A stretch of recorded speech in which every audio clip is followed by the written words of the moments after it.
प्यारे दोस्तों, ये कहानी एक श्यामपुर नामक जंगल की है। जिस जंगल में एक गरीब चिड़िया रहती थी। उस चिड़िया का नाम कोमल चिड़िया था। कोमल चिड़िया अपने छोटे से गरीब खाने में अपनी बेटी मीनू चिड़िया के साथ रहती थी। कोमल चिड़िया के पति मानव चिड़े का शिकार जंगल के शिकारियों ने कर लिया था, जिसके कारण अब कोमल चिड़िया बहुत ज्यादा गरीब हो गई थी। उसके पास कुछ भी ना था। इसीलिए कोमल चिड़िया रोजाना कड़ी धूप में जंगल में अपनी बेटी मीनू चिड़िया के लिए दाना ढूंढने जाती थी। कोमल चिड़िया अपनी बेटी मीनू चिड़िया की हर जिद को पूरा किया करती थी। एक दिन कोमल चिड़िया जंगल से दाना जमा कर लाकर अपनी बेटी मीनू चिड़िया को देती है। माँ, तुम मुझे रोजाना ये गन्नू के दाने लाकर दे देती हो। मुझे ये बिल्कुल भी पसंद नहीं आते हैं। रोज रोज मैं यही खाती रहती हूँ। माँ, तुम्हें पता है कल तुम जब बाहर जंगल में दाने जमा करने गई थी तो मैं जंगल में गई थी। मैंने एक जगह टमाटर खाए थे। टमाटर मुझे बहुत ज्यादा पसंद है। बस जब से मुझे टमाटर पसंद है, इसीलिए अब तुम मुझे टमाटर ला कर दो। मुझे ये गन्नू के दाने नहीं खाना रोज रोज। अरे बेटा, ऐसा नहीं बोलते। हमसे भी गरीब पक्षी हैं जो ये गुन्नू का दाना भी नहीं खा पाती। कम से कम हमें तो ये गुन्नू का दाना मिल रहा है, इसीलिए तुम इन गुन्नू के दाने को बुरा नहीं बोल सकती हो। ये गन्नू के दाने और लोगों के लिए बहुत अच्छे होते हैं। बस कोमल चिड़िया की बात मीनू चिड़िया समझ जाती है और फिर वही गन्नू का दाना उदास होकर खाने लगती है। लेकिन कोमल चिड़िया भी अपनी बेटी मीनू चिड़िया की हर ख्वाहिश पूरी करती थी। वह अपनी बेटी का ऐसा उदास चेहरा नहीं देख पा रही थी। इसीलिए अब कोमल चिड़िया जंगल में जगह जगह जाकर टमाटर की खेती ढूंढ रही होती है। काफी देर ढूंढने के बाद अब आखिर कोमल चिड़िया को एक जगह पर टमाटर की फसल दिख जाती है। फिर क्या था, कोमल चिड़िया झट से आकर टमाटर की फसल के पास आकर बैठ जाती है। अरे, जरूरी है टमाटर की फसल किसी पक्षी की होगी, लेकिन यहाँ पर तो कोई भी पक्षी नहीं दिख रहा है जिससे मैं पूछकर ये टमाटर ले सकूं। लगता है ये फसल ऐसे ही है, ये किसी पक्षी की नहीं है। चलो मैं यहाँ से टमाटर ले जाती हूँ। फिर क्या था, कोमल चिड़िया वहाँ से कुछ टमाटर तोड़कर अपनी बेटी मीनू चिड़िया के पास ले आती है। मीनू चिड़िया भी बे टमाटर देख के बहुत ज्यादा खुश हो जाती है और कहने लगती है, अरे वाह वाह वाह माँ, तुम बहुत अच्छी हो। अब मुझे रोजाना ही तुम ये टमाटर ला के देना। मुझे ये टमाटर बहुत ज्यादा पसंद है।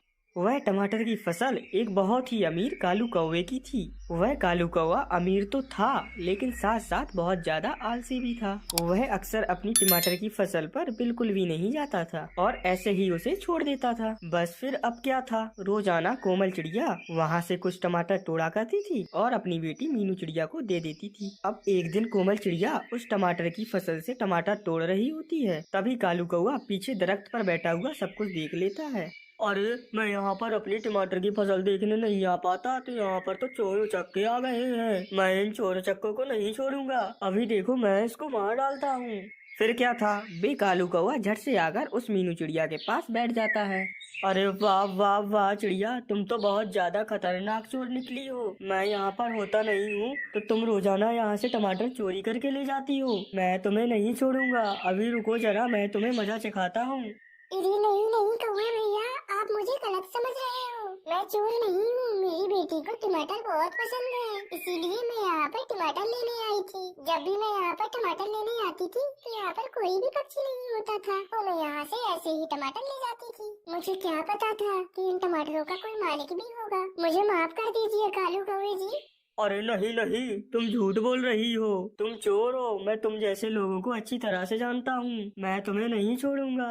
फिर क्या था, कालू कौवा गुस्सा में आकर उस चिड़िया की खूब धुलाई करता है। कोमल चिड़िया बहुत कमजोर सी थी, इसीलिए कोमल चिड़िया की मृत्यु हो जाती है। मीनू चिड़िया भी अपनी माँ के पीछे पीछे कालू कौवे की टमाटर की फसल पर आई थी, इसीलिए मीनू चिड़िया भी सब कुछ देख लेती है। मीनू चिड़िया अभी बहुत ज्यादा छोटी थी, वे कालू कौवे का कुछ भी नहीं कर सकती थी, इसीलिए वे अपनी घर में आ जाती है। दिन पे दिन अब वह कालू कौवा बहुत ज्यादा आलसी होता जा रहा था। अब तो कालू कौवे ने बिल्कुल भी अपनी फसल पे जाना छोड़ दिया था। फसल को बराबर पानी ना मिलने की वजह से वह सारी की सारी फसल खराब हो जाती है। फिर क्या था, धीरे धीरे कालू कौवा अपनी बेवकूफी की वजह से गरीब होने लग जाता है। उसके पास भी अब खाने तक को कुछ भी नहीं हुआ करता था। अब मीनू चिड़िया भी काफी बड़ी हो गई थी। उसने कालू कौवे के घर के पास ही अपनी टमाटर की फसल लगा ली थी। वक्त के साथ साथ अब कालू कौवा बहुत ज्यादा बूढ़ा हो गया था। अब उसकी हिम्मत ना थी कि वह जंगल में दूर दूर जाकर दाना जमा कर सके और फिर उसे खाकर अपना पेट भर सके। फिर एक दिन कालू कौवा अपने घर के करीब ही मीनू चिड़िया की टमाटर की फसल देख लेता है। टमाटर की फसल कालू कौवे के घर के बिल्कुल करीब थी, जिसके कारण अब कालू कौवा रोजाना ही वहाँ से टमाटर खा लिया करता था। फिर क्या था, एक दिन वह मीनू चिड़िया कालू कौवे को रंगे हाथों पकड़ लेती है और उससे कहने लगती है, ए वाह वाह वाह कालू कौवे, तुम तो बहुत ही ज्यादा होशियार हो। इतनी होशियारी से रोजाना मेरी टमाटर की फसल से तुम टमाटर चुराते हो। अब तो मैं तुम्हें नहीं छोड़ूंगी। तुम चोर हो चोर। अब देखो मैं तुम्हारे साथ क्या करती हूँ। अभी तुम्हें मजा सिखाती हूँ मैं। फिर क्या था, कालू कौवे को अपनी पुरानी बात याद आती है कि किस तरह उसने कोमल चिड़िया के साथ भी ऐसा ही किया था। बस फिर क्या था, अब वो कालू कौवा उस मीनू चिड़िया से माफिया मांगने लगता है। अरे मीनू चिड़िया, मुझे माफ कर दो, मुझसे बहुत बड़ी गलती हो गई है, मुझे माफ कर दो मीनू चिड़िया, मुझे मत मारो। अरे हाँ हाँ बेफिक्र रहो, मैं तुम्हें मारने वाली नहीं हूँ, क्योंकि मैं तुम्हारी तरह नहीं हूँ। तुमने मेरी माँ की मजबूरी नहीं समझी थी और तुमने उसे मार डाला था, लेकिन मैं तुम्हारी मजबूरी समझती हूँ। आज तुम बहुत गरीब हो और बूढ़े भी हो, इसीलिए तुम दूर जाकर दाना जमा नहीं कर सकते हो, इसीलिए करीब यहाँ से ही टमाटर खा लिया करो। बस फिर क्या था, अब वो मीनू चिड़िया उस कालू कौवे को माफ कर देती है और कालू कौवा भी रोजाना वहाँ से टमाटर खाकर अपना गुजारा करता था। तो प्यारे दोस्तों, इस कहानी से हमें प्रेरणा मिलती है कि हमें गरीबों को बिल्कुल भी परेशान नहीं करना चाहिए।